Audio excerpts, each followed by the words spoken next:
Hi, this is Brandon Wilson. Welcome to Getting Financially Organized, the video series for busy professionals. I want to talk to you about a major problem plaguing our country and the financial planning industry for a long time, the overemphasis on investing versus saving.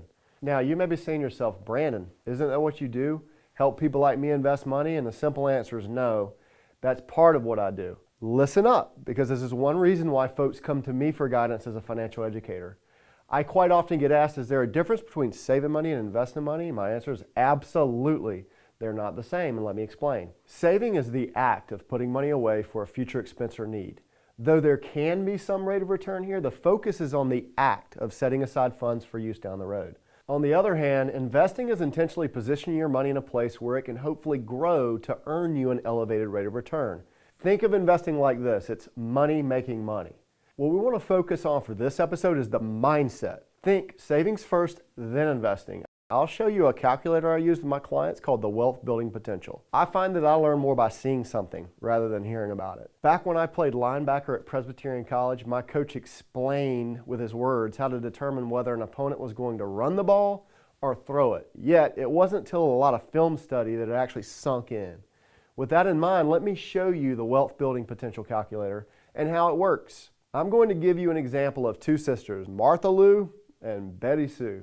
Martha Lou makes $100,000 a year. 25% of her paycheck goes to taxes to the IRS. 20% for paying off debts. 45% for living expenses. What remains? 10%. What does she do with that 10%?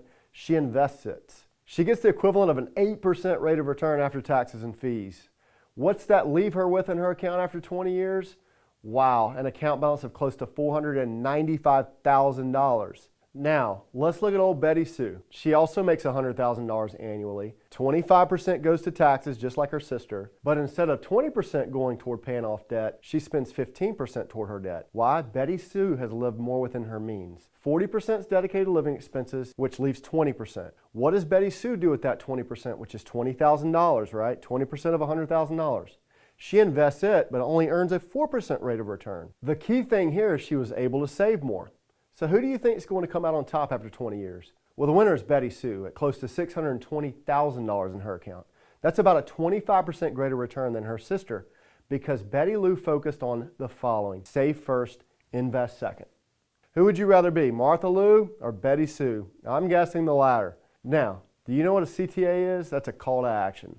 What's yours? To get with a trusted financial professional to begin to formulate a plan where you systematically start saving 20% of your paycheck. The key word here is start. Don't get overwhelmed. I want you to remember this quote from Chinese philosopher Lao Tzu. The journey of 1,000 miles starts with the first step. You can do this. You deserve to do this. You can start building up your savings. If you need any guidance, please get on my calendar.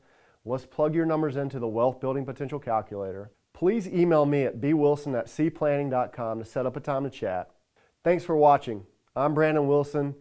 Here's to you getting financially organized.